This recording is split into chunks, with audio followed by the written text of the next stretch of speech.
দীঘার সমুদ্রে নজরদারি চালানোর জন্য এই মুহূর্তে দীঘা থানা এবং মহানা থানার যারা সিভিল ডিফেন্স কর্মী অর্থাৎ নুলিয়া কর্মী রয়েছেন তারা এই মুহূর্তে সমস্ত স্পিড বোটগুলোকে তৈরি করছেন এবং কিছুক্ষণের মধ্যে সেগুলো জলে নামানো হবে। কারণ ভিড়ের মরশুম, পিকনিকের মরশুম, এই মরশুমে দীঘা প্রচুর সংখ্যক পর্যটকের আনাগোনা বাড়ে এবং সমুদ্র স্থানে নেমে অনেক সময় পর্যটকরা বিপদের সম্মুখীন হন।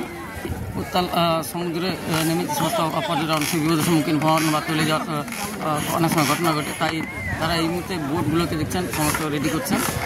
এই সমস্ত স্পিড বোটগুলোতে চেপে ওল্ড দীঘা থেকে নিউ দীঘা সমুদ্রের ঘাট বরাবর তারা নজরদারি চালাবেন।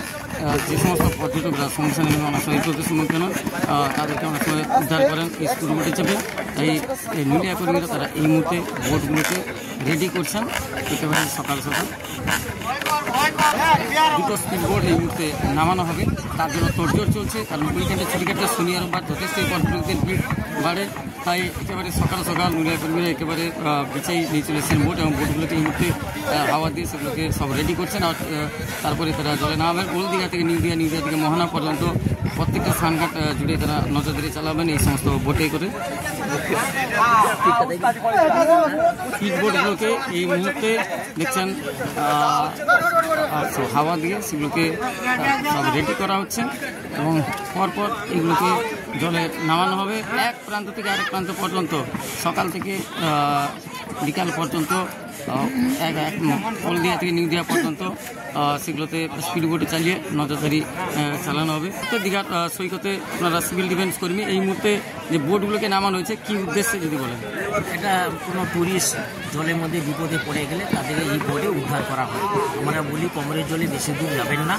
আমরা এটা মাইক করছি, হুইসেল মারছি, ট্যুরিস্ট খেয়ে এসে নেশার তালে অনেক ঘুরে চলে যায়, কিন্তু ওরা বিপদে পড়লে এই বোটে আমাদের বাঁচার জন্য এই বোটে সুরক্ষা দেওয়া হয়। এটা কতদিন ধরে চলছে? এটা বেশি না, 1 মাস 1.5 মাস হয়ে গেল। সদ্যে নেমেছে নতুন বোট, সদ্যে নেমেছে, এটা 1.5 মাস হয়ে গেছে, সদ্যে নতুন নেমেছে।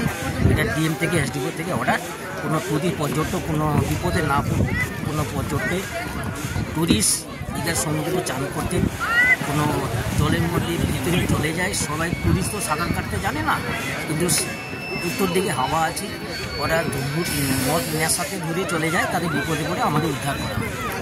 আপনার নাম? আমার নাম রতন দাস, সিভিল ডিফেন্স দীঘা। আপনারা দেখছেন দীঘা লাইভের মাধ্যমে আজকে দীঘার সমুদ্র সৈকতের চিত্র।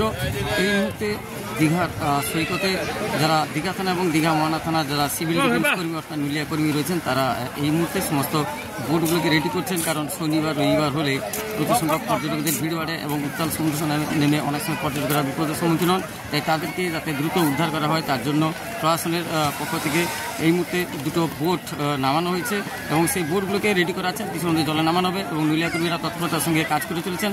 দীঘা লাইভের মাধ্যমে সেই চিত্র দেখছেন।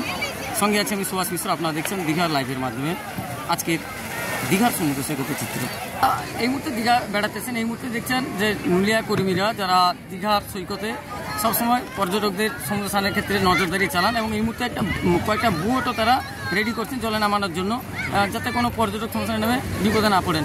এই যে প্রচেষ্টা বা প্রশাসনের এই উদ্যোগটাকে কী বলবেন? এটা খুব সাধু উদ্যোগ। কারণ হচ্ছে এইখানে প্রায় দেখা যাচ্ছে যে দুর্ঘটনা প্রবণ এলাকায় দুর্ঘটনা হচ্ছে। এবার প্রশাসনের তো সবসময় সম্ভব নয়, আর বেশি নুলিয়াও রাখা সম্ভব নয়। কেউ সারাদিন ড্রিঙ্ক করে তারা নামছেন, তারা একটা দীঘাকে কি মনে করছেন জানি না। এবার সেই তুলনায় সরকারের যে উদ্যোগ এটা খুব সুস্থ এবং সুন্দর উদ্যোগ প্রশাসনের জন্য।